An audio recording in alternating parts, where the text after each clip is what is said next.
Another is out. It came out, I think, last week. Did you see it? I did see it. Oh, how did it go? Well, I didn't think we were going to talk about it.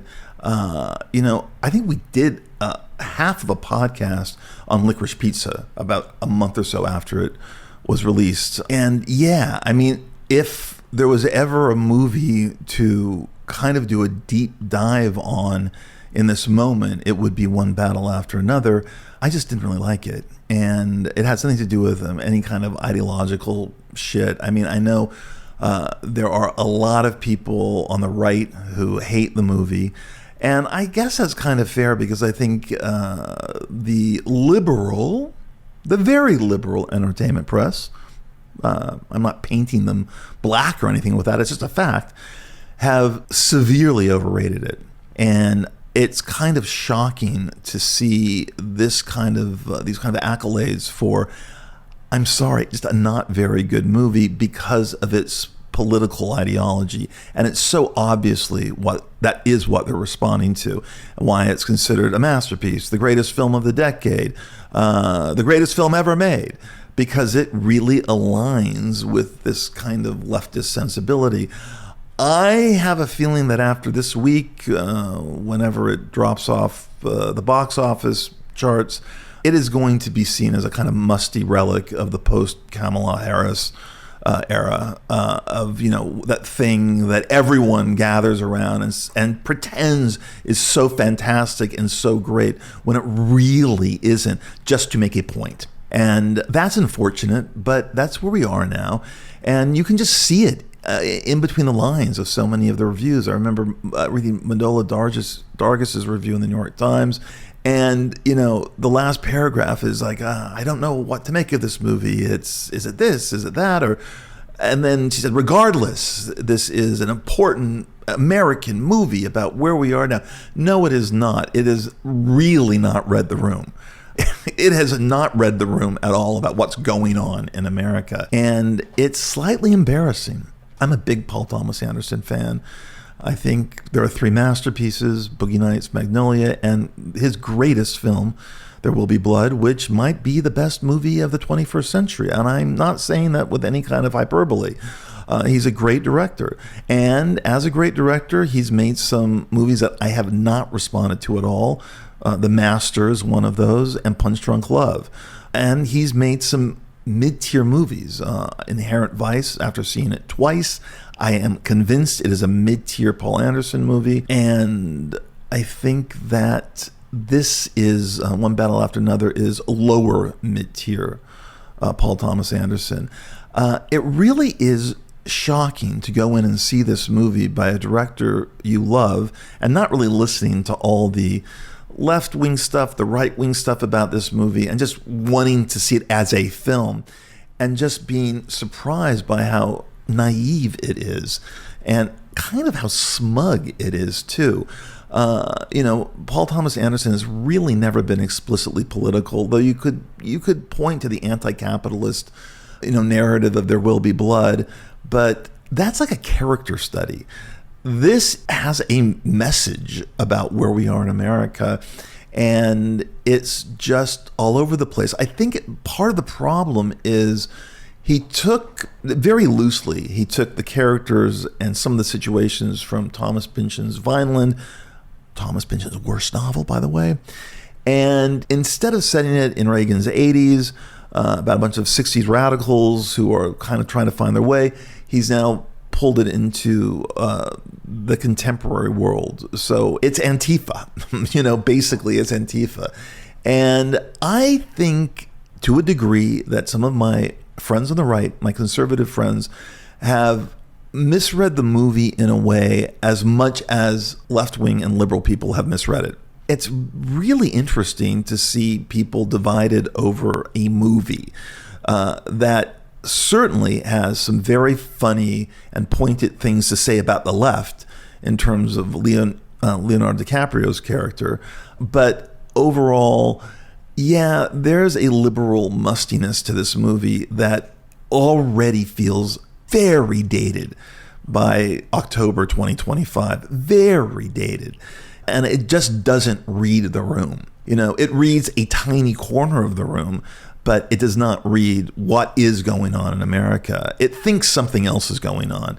And I have really not seen as unappealing a performance as Sean Penn as the racist Colonel Lockjaw or whatever he is.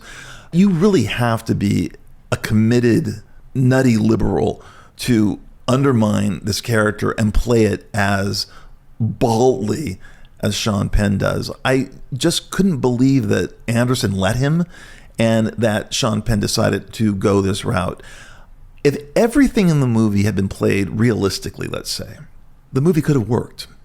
But it is a kind of quote-unquote zany, R-rated, violent at times, political movie that is also a Pynchon-esque romp, and it never gels together. It just never came together for me.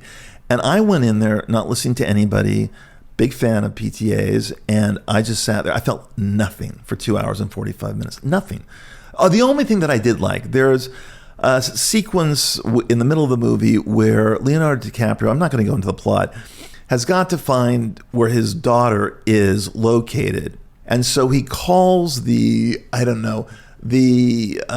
anarchist hotline. And he has to be, because he's in hiding, he has to answer a bunch of questions in order to prove that he is Bob Ferguson, or whatever his character's name is.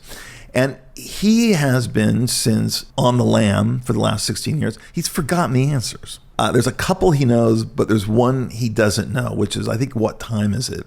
And he has to answer that in order to move the conversation forward. And Leo, because he's been so drunk and high the last 16 years, cannot remember some of it.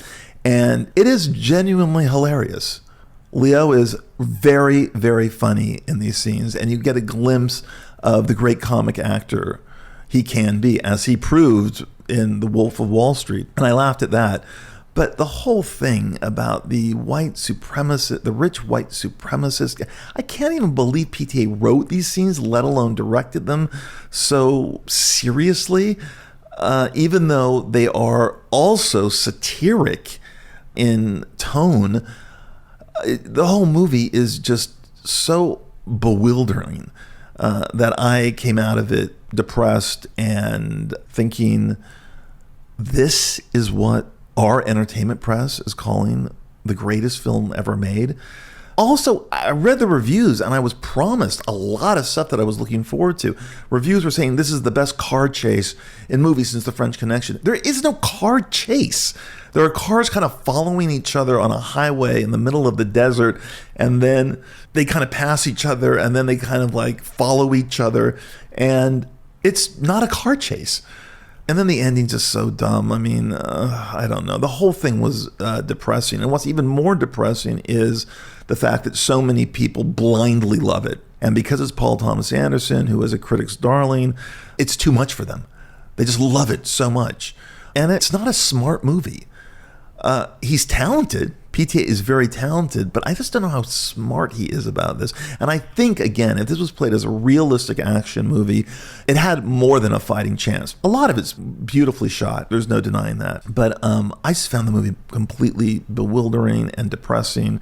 And I kind of like came out of it pissed that I had not waited for it to stream. Someone warned me. I had a lot of friends on both sides of the aisle, Adam, who did not like the movie. We'll see how it does. I know everyone's talking about it cost $200 million to make. It'll never, and this is not a commercial film. Let me just put it that way. It is an art house attempt at a commercial film. And there's got to be some way that they pre-sold stuff. I don't think anyone making this movie is dumb enough not to have had some pre-sales and made some money back before the release. So I don't know. But I wish I had put my thoughts together more coherently, but off the top of my head, that is how I felt about One Battle After Another. I cannot imagine ever watching it again. I just don't think that's ever going to happen. I have zero interest, even less so than I did with Licorice Pizza, which is also, to me, mid-PTA. The only movie in the latter part of his career that I thought really worked and got closest to those three great movies he made was Phantom Thread, which I also wonder how I'd feel on a second viewing. But I have seen Magnolia, I have seen Boogie Nights, and There Will Be Blood numerous times, and each time I watch those movies, they get better and better and better. This is just kind of, I guess, a big swing, but it just absolutely doesn't work. Don't believe the hype on this at all. Don't believe the hype. Is it making money? Well, the entertainment press would like to make you think it's doing fantastic. When it made, I think, about $22 million in the U.S. and about $25 million, I think, worldwide, for a total of $48 million its first weekend, which is very high for a Paul Thomas Anderson movie. But it will be interesting to see what the box office is this weekend. I don't know what it's tracking. I think that, I don't know if the Taylor Swift movie has opened this weekend. I think that's the movie that everyone's going to be seeing. And I think there's an animated film that's probably in second place. It will be interesting to see what the word of mouth on this movie is among audiences. Not the critics, but among audiences. And I have a feeling it will plummet. But we'll see. I just cannot imagine the word of mouth in this movie being strong enough to keep it going for another month or so before it ends up streaming. Now, I was talking to someone after I saw it. I said, you really think, and this person hated it. I said, you really think this is going to be nominated for like all these Oscars? And he said, oh, not only do I think it will be nominated, I think Paul Thomas Anderson is going to win for Best Director, and I think Sean Penn is going to win for Best Supporting Actor, and I think it will be nominated in as many categories as Amelia Perez. This is the Amelia Perez 2025. And I have a feeling maybe that is what's going to happen in award season. Though everyone is talking about Chloe Zhao's movie Hamnet, which in town, everyone's convinced it's going to win Best Picture, with Jessie Buckley winning Best Actress. So I don't know. But I just do not know how this movie is going to age. But anyway, those are the thoughts off the top of my head about One Battle After Another. A huge, huge, confusing experience.